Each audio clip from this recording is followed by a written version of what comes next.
Welcome to Tawana Talk Psychology, where we educate, clarify, and bring real understanding to the field of psychology. I'm your host, and today we're having a conversation that a lot of psychology students and professionals have experienced, but it's not always explained in a way that truly educates the public. That conversation is this: is psychology an easy major? And along with that, why do so many people question its value or say that psychologists are not real doctors simply because they're not medical doctors?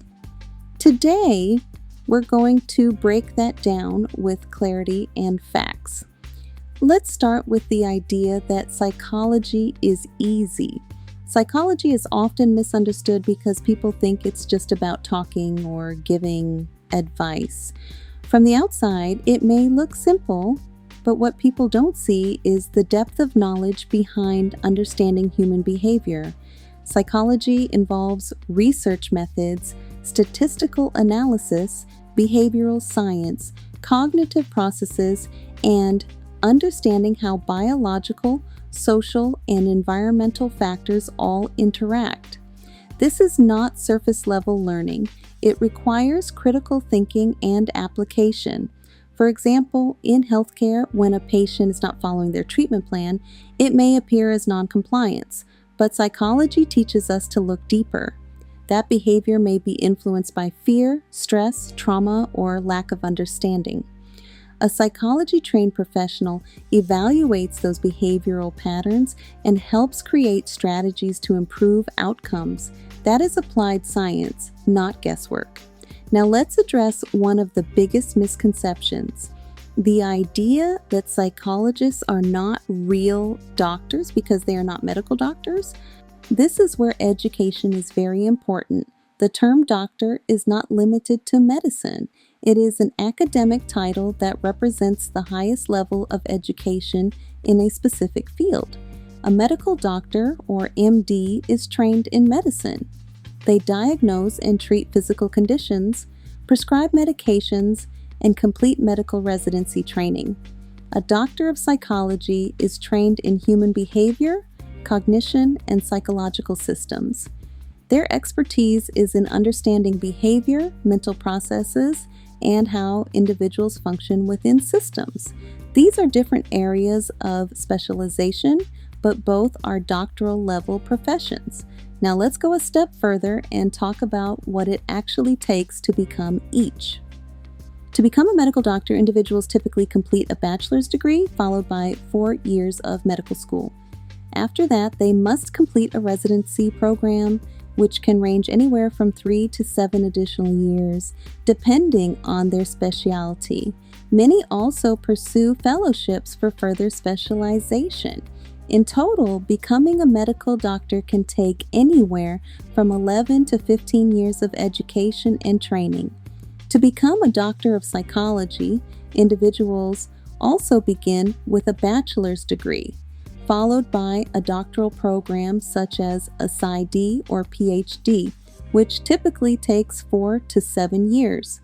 For those pursuing clinical paths, there is also supervised training, internships, and postdoctoral experience required for licensure. This process can take anywhere from 8 to 12 years in total. For non-clinical paths such as organizational psychology, consulting, or applied behavioral science, the focus is less on licensure and more on application, research, and leadership. However, the level of education and expertise is still advanced and specialized. So again, the difference is not about one being more real than the other. It is about what each professional is trained to do. Medical doctors treat the body through medical interventions. Psychologists understand and address behavior, mental processes, and systems. Both are essential. Both require years of rigorous education. Another reason psychology is often looked down upon is because people are not aware of how many specialties exist within the field. Psychology is not one path.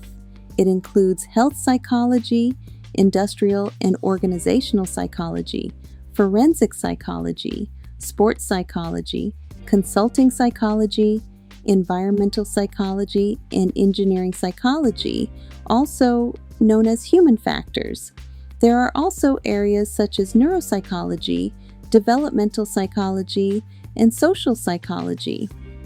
Each of these specialties requires training, expertise, and the ability to apply psychological principles in real-world settings. When people say psychology is easy, they are not seeing the depth of these fields. They are seeing a very limited view of a very complex discipline. Let's be clear about something else. Understanding human behavior is not simple. It is one of the most complex areas of study. There is no single formula for why people think, feel, or behave the way they do. That complexity is what makes psychology both challenging and necessary. Psychology students complete rigorous coursework that includes research design, statistics, ethics, and theoretical application.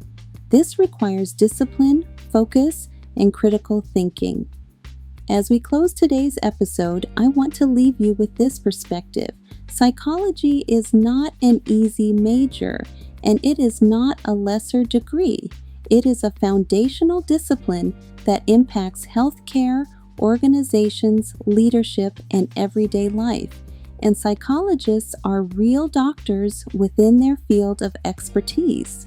The difference is not validity, it is specialization. So the next time you hear someone say psychology is easy or that psychologists are not real doctors, understand what's really happening. It's not a reflection of the field, it's a reflection of how little the field is understood. Before we end today's episode, I want to leave you with a question because I want to hear from you. Have you ever been told that your degree or your career path was not valid or not taken seriously? And how did that impact the way you saw yourself or your future? I want you to think about that, and if you feel comfortable, share your experience. We'll be addressing your responses and continuing this conversation in the next episode. Thank you for joining me on Tawana Talk Psychology, where we don't just talk, we educate.